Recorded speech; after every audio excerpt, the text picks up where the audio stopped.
اعوذ باللہ من الشیطان الرجیم، بسم اللہ الرحمن الرحیم۔ ام المومنین حضرت میمونہ سلام اللہ و رضوانہ علیہا حضرت صفیہ کے بعد رسول اللہ صلی اللہ علیہ وسلم نے حضرت میمونہ سے نکاح فرمایا۔ آپ سلام اللہ و رضوانہ علیہا کا نام بھی آپ صلی اللہ علیہ وسلم نے بحرہ سے تبدیل کر کے میمونہ رکھا۔ میمونہ کا معنی ہے بابرکت خاتون۔ آپ سلام اللہ و رضوانہ علیہا ام المومنین حضرت زینب بنت خزیمہ کی ماں شریک بہن تھیں۔ آپ سید عالم صلی اللہ علیہ وسلم کی سب سے آخری بیوی ہیں۔ آپ کے بعد حضور صلی اللہ علیہ وسلم نے کسی عورت سے نکاح نہیں فرمایا۔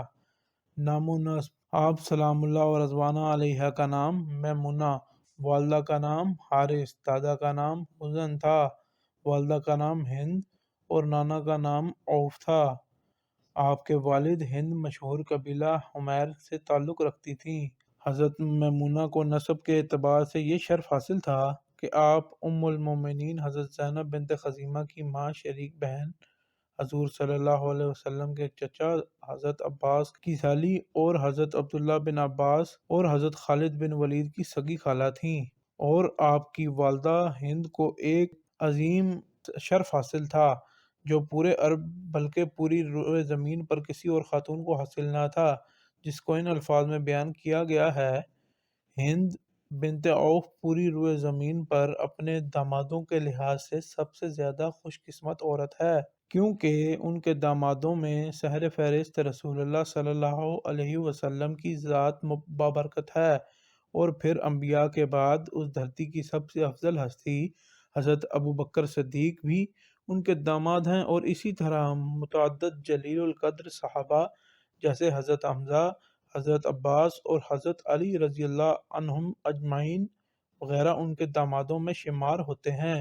سابقہ نکاح: آپ سلام اللہ و رضوانہ علیہا کا زمانہ جاہلیت میں پہلا نکاح مسعود بن عمر ثقفی سے ہوا تھا، پھر دونوں میں جب کسی وجہ سے علیحدگی ہو گئی تو دوسرا نکاح ابو رحم بن احد العزا سے ہوا۔ ابو رحم وفات پا گیا جبکہ حضرت میمونہ کی عمر 26 سال تھی اور آپ بیوہ ہو گئیں۔ اس کے بعد آپ صلی اللہ علیہ وسلم کے نکاح میں آئیں۔ حضور صلی اللہ علیہ وسلم سے نکاح: ذی القعدہ 6 ہجری میں رسول اللہ صلی اللہ علیہ وسلم صحابہ کرام کے ہمراہ عمرہ کے لیے تشریف لے گئے تھے۔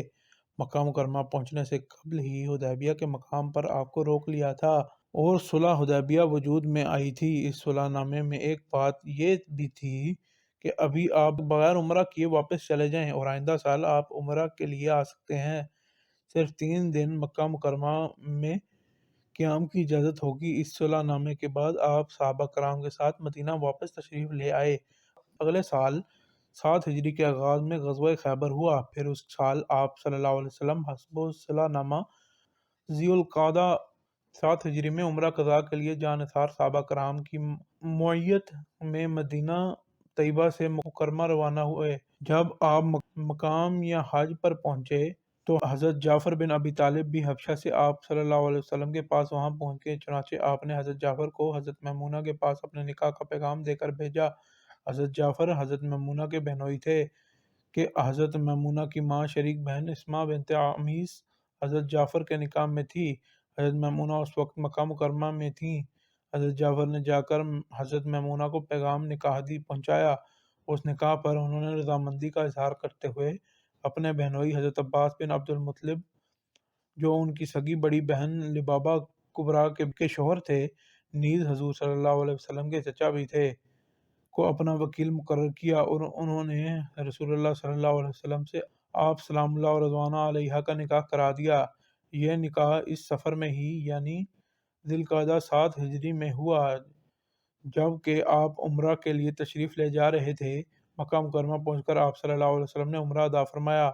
صلح نامہ کے موافق جب 3 دن پورے ہو گئے اور چوتھے دن صبح ہوئی جس میں آپ صلی اللہ علیہ وسلم نے واپس آنا تھا، تو صبح صبح ہی مشرکین مکہ کی طرف سے 2 قاصد سہیل بن عمر اور خویطب بن عبد العزی آپ صلی اللہ علیہ وسلم کے پاس آئے۔ اس وقت آپ صلی اللہ علیہ وسلم انصار کے مجموعہ میں جلوہ افروز تھے۔ اور حضرت سعد بن عبادہ کے ساتھ محض گفتگو تھے۔ خطیب نے شور مچاتے ہوئے آپ صلی اللہ علیہ وسلم سے کہا، 3 دن کی مدت پوری ہو چکی ہے، اب تم یہاں سے نکل جاؤ۔ حضرت سعد بن عبادہ نے جب ان کو آپ صلی اللہ علیہ وسلم کے ساتھ اس طرح گستاخانہ اور شوخیانہ انداز میں مخاطب ہوتے دیکھا تو اسے کہا، یہ کہ مکہ تیری ماں کی ملکیت ہے اور نہ تیرے باپ کی۔ رسول اللہ اس طرح نہیں جائیں گے۔ البتہ آپ صلی اللہ علیہ وسلم نے سہیل اور خویطب کو بلا کر کہا، میں نے یہاں ایک خاتون سے نکاح کیا ہے، اگر تم لوگ مجھے کچھ مزید مہلت دو تو میں اس سے رخصتی کر لوں، میں ولیمہ کروں گا، تمہیں بھی اس میں شرکت کی دعوت دوں گا۔ انہوں نے بڑی بے رخی سے جواب دیا اور کہا، ہمیں تمہارے کھانے کی کوئی ضرورت نہیں، بس تم یہاں سے چلے جاؤ۔ بہرحال آپ صلی اللہ علیہ وسلم نے معاہدے کی پاسداری کرتے ہوئے اپنے غلام ابو رافع کو حکم دیا کہ جاؤ صحابہ میں واپسی کا اعلان کر دو۔ انہوں نے جا کر اعلان کیا اور واپسی کا سفر شروع ہو گیا اور آپ کا اپنے صحابہ کے ہمراہ واپس مدینہ منورہ روانہ ہو گئے۔ البتہ آپ صلی اللہ علیہ وسلم نے اپنے غلام ابو رافع کو وہیں مکہ مکرمہ میں ہی چھوڑ دیا تھا کہ وہ حضرت میمونہ کو اپنے ساتھ لے آئیں۔ جب اس مبارک قافلے نے مکہ مکرمہ سے 10 میل دور مقام صرف پر جا کر پڑاؤ ڈالا تو پیچھے سے حضرت ابو رافع بھی حضرت میمونہ کو ساتھ لے کر پہنچ گئے۔ چنانچہ سفر کے دوران میں صرف میں ہی آپ صلی اللہ علیہ وسلم نے رخصتی فرمائی اور پھر مدینہ منورہ کی طرف سفر شروع فرما دیا، یہاں تک کہ حضرت میمونہ ام المومنین کی حیثیت سے بخیر و عافیت مدینہ طیبہ پہنچ گئیں۔ اشاعت علم: حضرت میمونہ نے مدینہ طیبہ میں رسول اللہ صلی اللہ علیہ وسلم کی محبت میں رہ کر آپ صلی اللہ علیہ وسلم سے فیض یاب ہونا شروع دیا اور پھر آپ سلام اللہ و رضوانہ علیہ کے علم سے آگے کئی حضرات نے استفادہ کیا، حتیٰ کہ حضرت عبداللہ بن عباس، حضرت عبداللہ بن شداد بن الحاد، حضرت یزید بن اسم، حضرت عطاء بن یسار وغیرہ جیسے بڑے بڑے حضرات شمار آپ سلام اللہ و رضوانہ علیہ کے شاگردوں میں سے ہوتا ہے۔ حضرت میمونہ کی باندھی ندبہ کہتی ہیں کہ مجھے ام المومنین حضرت میمونہ نے اپنے بھانجے حضرت عبداللہ بن عباس کی بیوی کے پاس کسی کام سے بھیجا۔ میں نے وہاں جا کر دیکھا تو ان دونوں میاں بیوی کا بستر الگ الگ لگا ہوا ہے۔ میں سمجھی کہ شاید باہمی کسی رنجش کی بنا پر ایسا کر رکھا ہے۔ خیر میں نے پھر ان کی بیوی سے اس بارے میں بھی پوچھ لیا۔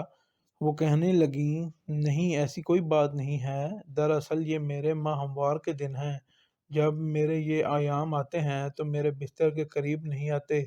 میں نے واپس آ کر حضرت میمونہ کو یہ سارا حال سنایا تو آپ سلام اللہ و رضوانہ علیہ نے مجھے واپس حضرت اپنے عباس کے پاس یہ پیغام دے کر بھیج دیا کہ تم حضور صلی اللہ علیہ وسلم کی سنت سے اعتراض کیوں کرتے ہو؟